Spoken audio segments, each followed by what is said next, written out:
Não se sabe muito bem por que o Brasil está atravessando essas questões, né, de coronavírus, toda essa revolução mundial, né, que estamos passando hoje. Mas, vendo do ponto de vista do Brasil, um local onde os charlatões da fé eles persistem com essa mensagem de troca, de barganha com Deus, nós podemos ver que a era da internet, como ela afetou demais essa situação dessas igrejas, né, porque trouxe notoriedade a todos esses casos e trouxe a oportunidade das pessoas conversarem a respeito, né? E com essa conversa traz o crescimento. E mesmo assim, eles ainda insistem com essa pregação suja do Evangelho. Porque se nós percebemos a mensagem de Cristo, ele era totalmente contra esse tipo de busca. A pessoa vai para a igreja porque precisa de casa, precisa de carro, ela quer buscar bens materiais de Deus. Isso não é o Evangelho de Cristo. Jesus, quando ele multiplicou o pão no deserto, muitas pessoas começaram a buscá-lo exatamente por esses milagres, né? Queriam declarar ele rei, queriam buscá-lo para que ele continuasse multiplicando, fazendo por eles. Olha só a mensagem: fazendo por eles coisas sobrenaturais. Ou seja, eles não queriam trabalhar, eles não queriam fazer nada, eles queriam que Jesus fizesse por eles, alimentasse eles. Né? Aquilo ali é só um início. Se ele multiplica os pães, ele tem poder para fazer milagre, ele pode multiplicar a nossa colheita, ele pode multiplicar as nossas fazendas. Então, dali você percebe como as pessoas estavam vendo Jesus. Estavam vendo Jesus como aquele que fosse solucionar os problemas pessoais dele. E Jesus disse: não, trabalhai não pelo pão que perece, mas pelo pão que subsiste pela vida eterna. Vocês estão atrás de mim porque eu multipliquei o pão no deserto. Então Jesus repreende eles. Vocês estão com um pensamento. Jesus fez o milagre sabendo que ia ter esse resultado. Ele na verdade estava querendo explicar para a gente que a nossa motivação não pode ser como a motivação daqueles caras. Mas exatamente o que acontece nas igrejas hoje. A pessoa vai, não, eu fui naquela reunião abençoada, a partir dali meus negócios prosperaram. A igreja se tornou ela se tornou uma coisa que ela não deveria se tornar. Ela se tornou uma instituição de ajuda para a prosperidade das pessoas. Ou como esses caras que fazem palestra de autoajuda, né? Ele vai te incentivando, ele vai mostrando para você que você tem capacidade, ele vai mostrando para você que você tem que se esforçar. Isso daí é uma palestra motivacional que não tem nada a ver com o Evangelho de Cristo. Então as pessoas conseguem às vezes desenvolver algumas coisas que elas não desenvolveriam se elas não tivessem ouvido aquela mensagem. Mas isso não é o Evangelho de Cristo. Então a igreja está fazendo um papel motivacional que não deveria ser assim, né? Porque o mundo ele jaz do maligno, o mundo está decaindo, ele está chegando ao fim. Nós aguardamos a destruição do mundo pelo fogo, nós aguardamos o anticristo, nós aguardamos aquele que vai parecer com Cristo, que vai operar milagres, que vai enganar as pessoas. Então nós não podemos ficar presos a uma pregação fajuta, né? A gente não pode ficar preso a uma mensagem que não modifica o caráter pessoal, porque a hora que começar a vir um anticristo e começar as pessoas perderem suas propriedades, perderem tudo que tiver, ou vão aceitar a marca da besta como símbolo de adoração, vão adorar a besta, ou vão ter que se sujeitar a perder tudo. Então como é que você vai aceitar perder tudo aquilo que Deus deu para você, como você achou que Deus deu, mas foi você mesmo com a sua motivação que conquistou, né? Como você vai aceitar perder tudo? Aí você vai fazer igual a mulher de Ló, você vai olhar para trás. Você vai sentir falta das coisas. Então, o evangelho, ele não te prende às coisas superficiais desse mundo. Ele não pode te prender, né? Porque se esse evangelho de hoje pregado fosse o verdadeiro, O evangelho na época de Paulo teria que ser o verdadeiro, teria que ser o falso, porque na época de Paulo os cristãos estavam sendo entregues. Ele diz, nós até o momento somos espetáculos a homens e a anjos. Eles estavam sendo lançados na cova dos leões, eles estavam sendo lançados lá entre os gladiadores, entre os leões lá para ser destruído, enquanto o público ficava ali vendo aquilo com alegria e os anjos também vendo aquela situação de tristeza, sem poder socorrer, sem poder se envolver. Então ele fala, nós somos espetáculos a anjos e a homens, ou seja, os anjos estão nos assistindo no nosso sofrimento, né? E por isso, isso vai fazendo, quando você entra no reino de Deus, os anjos sabem vão saber quem você foi na terra, o que você passou, e eles sabem que você é uma propriedade particular de Deus. Então, ele vê ao mesmo tempo Deus permitindo o sofrimento na sua vida e, e amanhã, quando você retomar a sua vida celestial, você vai ter uma coroa da vida e toda essa bagagem não vai ser esquecida, não. Tudo isso daí vai ser aquilo que é parte da sua vida, da sua, né, da sua história, daquilo que você viveu para chegar a ter a coroa da vida. Não que todo mundo precise passar por aquilo, mas naquela época eles estavam propícios a passar por essa situação. Então, cadê o evangelho de hoje sendo pregado naquela época, se o evangelho tem que ser o mesmo? Ele não modifica. Então, o evangelho que a gente tem não é um evangelho que vai te proteger de todos os problemas da vida, de todas as circunstâncias que você, sabe, são promessas vazias que as igrejas fazem. O cara chega, ó, vai para a igreja que vai dar tudo certo, aí dá tudo errado. Por que dá tudo errado? Porque na parábola do semeador diz que o Satanás persegue a palavra. Então o cara que está no tráfico, o cara que está na vida errada, o cara que está no adultério, o cara que quer se consertar, ele vai sofrer uma pressão para que ele não modifique o seu comportamento. Né? O diabo não quer perder aquela alma, ele está lutando, como Jesus fala, ele é valente, ele guarda com valentia suas posses, como se o ser humano fosse propriedade dele. Então ele é valente, sobrevindo o mais valente, vence e lhe tira os despojos. E a Bíblia diz, resistir ao diabo, ele fugirá de vós. Ou seja, tem que haver resistência. Essa resistência você só consegue com o Espírito Santo, com a palavra, com a dedicação. Então, é uma luta espiritual. A pessoa vem para a igreja que vai dar tudo certo. Daqui a pouco o cara perde emprego, a casa do cara pega fogo, a mulher abandona ele. Ele fica sem entender nada. Pô, foi só ir para a igreja que as coisas pioraram? Porque pregaram para ele uma mentira. Tem que ser pregado que o evangelho pode trazer alguns prejuízos na sua vida. Lembra lá a libertação do lunático? Quando Jesus libertou aquele cara e por conta disso os 2.000 porcos, na hora 2.000 porcos se perderam, causou um prejuízo enorme naquelas pessoas.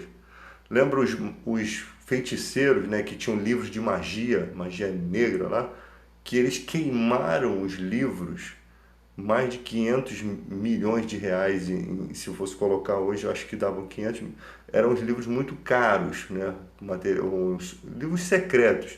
E eles não doaram aquelas coisas que poderiam fazer mal para as pessoas, né? A pessoa está na religião errada, ela vai pegar aquilo que não serviu mais para ela, que atrapalhou a vida dela, vai doar para outra pessoa. Não, elas queimaram, eles tomaram, eles mesmos queimaram esses livros, né? Para que ninguém pudesse ter acesso àquilo, porque era um conteúdo maligno. Então eles queimaram. Aí você tem vários ensinamentos na Bíblia de certas atitudes que você pode ter como referência e base para você aplicar na tua vida, entende?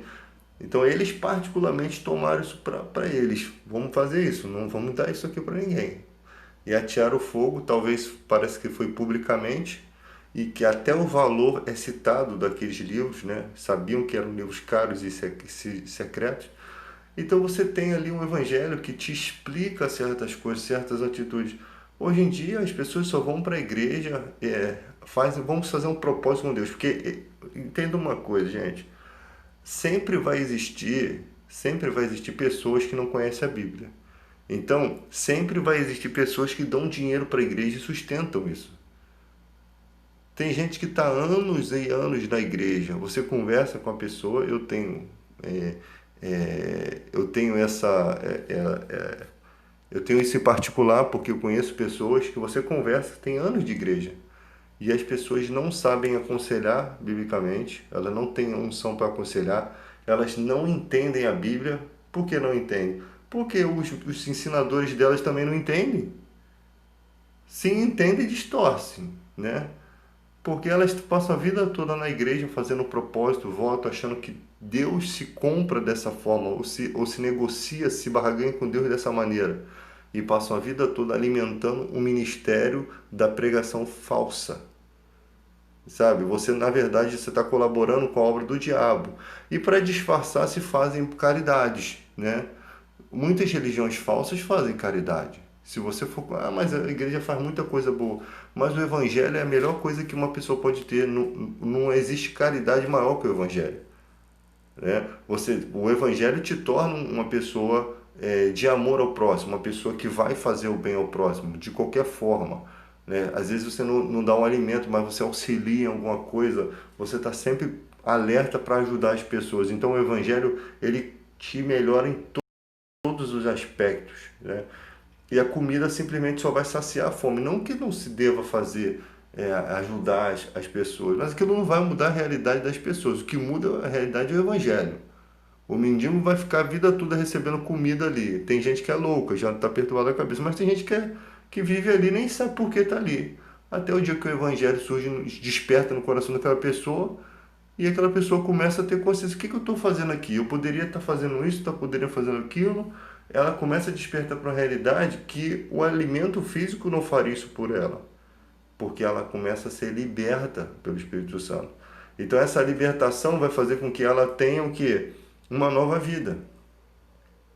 Ela está ali deitada no meio do trapo, talvez com uma pressão espiritual sobre a vida dela, né, que ela não entende, uma pressão psicológica, e num estalar de dedo ela se liberta e começa a ter uma vida completamente diferente da que ela tinha.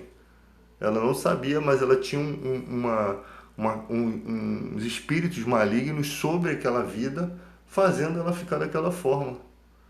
Entendeu? Desiludia, porque quem é que tem prejuízo de vida? A vida vai passando, o cara não conquista nada, não tem casa, as pessoas vão conquistando, vão tendo família e ela vai ficando ali no esquecimento. Ela continua na rua, ela continua sendo a mesma pessoa de sempre e ela não enjoa daquilo, né? Vai se conformando. Só pode ser uma opressão maligna sobre aquela vida, ou problema psicológico ou opressão maligna. E o evangelho consegue o que? Modificar isso. Aí modifica, aí aquela pessoa não tem condições financeiras de mudar a vida dela. Mas a partir dali já é um primeiro passo, ela já começa de alguma forma a pensar: eu preciso mudar essa realidade. E aí ela começa a caminhar, começa a subir degraus, aí conquista alguma coisinha ali, já arruma um emprego, já se reintegra à sociedade e pronto. Tem família e ela não está mais na rua, não é mais aquela pessoa, e ela vê ainda as pessoas que estavam com ela no mesmo barco, que continuam seguindo aquela vida enquanto ela foi liberta. Então o evangelho tem muito mais poder, é muito mais importante do que a igreja servir como plataforma de caridade, né? Não que se não se deva fazer caridade. Eu até acho que a igreja não deveria esperar os governantes fazer as coisas. Elas deveriam começar a dar o exemplo. Você tem inúmeras igrejas de inúmeros tamanhos, de pisos de alta qualidade, igrejas que o seu movimento financeiro é tremendo, existe dinheiro em caixa, mas eles ficam poupando para uma situação que nunca vai acontecer, e aquele dinheiro fica lá, podendo estar tirando pessoas de área de risco, podendo fazer aquilo que o governo não faz. É uma igreja ativa, uma igreja de amor. As igrejas não pensam nisso. As igrejas, cada uma quer cuidar do seu cantinho, ficam satisfeitas exatamente com isso. Não, estou cuidando da igreja aqui, a igreja está de pé, vai ter culto hoje, a igreja está de pé, beleza. Mas às vezes a igreja tem dinheiro em caixa de sobra que poderia fazer além disso, né? E algumas igrejas até fazem, doam uma cadeira de roda, doam alguma coisa que vai auxiliar na vida de alguém, mas é uma coisa muito pouca para a quantidade de igrejas que nós temos no Brasil, pelo menos. Eles não fazem coisas tão consistentes. O cara está morando em área de risco. A família dele, a próxima chuva, não vai sobreviver. E às vezes a pessoa frequenta uma igreja, os irmãos sabem. Tem irmãos que têm condição financeira, mas não se reúne com outros. Fica aquela soberba, aquela arrogância, né? Não se reúne em prol de um bem comum. Qual é o bem comum? Observar a situação daquela pessoa, ela nem precisa saber. Mas quando já tiver os recursos, chegar para aquela pessoa, você quer sair dessa área, ou a gente vai arrumar um lugar e tirar aquela pessoa, mostrar para aquela pessoa que aonde ela vive, vai acontecer alguma tragédia na vida dela, e se ela quer alguma coisa diferente para a vida dela. Se ela não quiser, ninguém pode fazer nada por ela. Mas se ela quiser, a igreja tem que estar ali pronta para socorrer. E isso é uma aula de amor, porque você salvou vidas, você pensou, e isso é verdadeiramente o Evangelho de Cristo, que se preocupa, né? que realmente não mede esforços para fazer as coisas. Então, com as inúmeras igrejas que você tem, o que você tem no Brasil é pessoas na igreja que querem entrar para a política para se beneficiar dos valores, né? das verbas, e ali se corrompe, porque o objetivo dela não é nada de fazer, de testemunhar o evangelho, né? Chega lá, ela é crente, chega lá, vai apertando a mão de um, de outro, fazendo amizade com gente que nem sabe de onde, pessoas mais sujas. Eu não vou apertar a mão de qualquer pessoa, sabe? Mas vamos supor que você está lá pelos trâmites da vida, você vai lá e aperta. Isso não significa que você tem amizade com aquela pessoa, né? Se tirar uma foto com a pessoa, não significa que você concorda com o comportamento dela. Mas as pessoas se afiliam mesmo, os cristãos se afiliam mesmo a ponto de tem pastores sendo presos, né? Pastores liderando quadrilhas. Isso é um absurdo, cara. Você espera isso de qualquer pessoa, mas nunca de um pastor. Então, olha o escândalo, olha a vergonha. E não há nada encoberto que não seja publicado dos telhados. Isso está bem escrito na palavra. Deus, uma hora, vai manifestar o podre desses caras de uma forma que todo mundo vai ver. Só que ele fica achando que não, vai ficar escondido a vida toda ali. Eles acham que sempre vão estar escondidos. Não, vai ter uma hora que a luz vai vir e vai manifestar aquela podridão. As pessoas não conseguem ficar escondidas por muito tempo, né? Não conseguem. Daqui a pouco a luz vem e você tem várias surpresas, pessoas que você nunca imaginava que tinha feito isso ou aquilo, tá presa numa situação. E tem gente que já demonstra, né? Já demonstra que, que tem coisas erradas na vida. A pessoa não tem raciocínio lógico, a pessoa ela não tem temperança para falar, ela fala qualquer coisa, ela não pensa no que fala, ela tem atitudes grosseiras, ela, sabe, algumas pessoas você consegue captar que não batem bem do juízo, né? Aí você já até descobre em quem essas pessoas votou. Então, você consegue captar que aquela pessoa não é normal e tem alguma coisa de anormal na vida delas.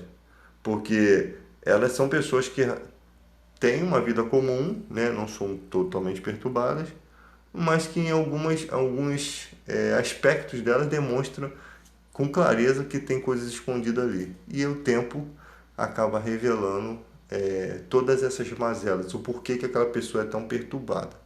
Então é assim que funciona a vida.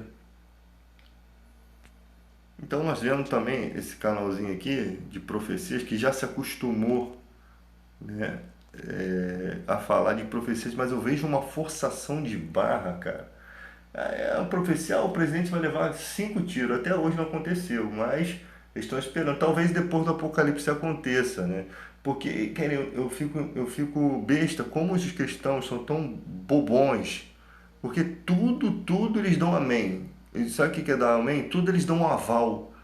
Qualquer mensagem que vem, que Deus vai fazer, que Deus está fazendo, eles não examinam para saber se aquela informação ela tem alguma motivação pessoal, porque o cara no YouTube ganha dinheiro, gente.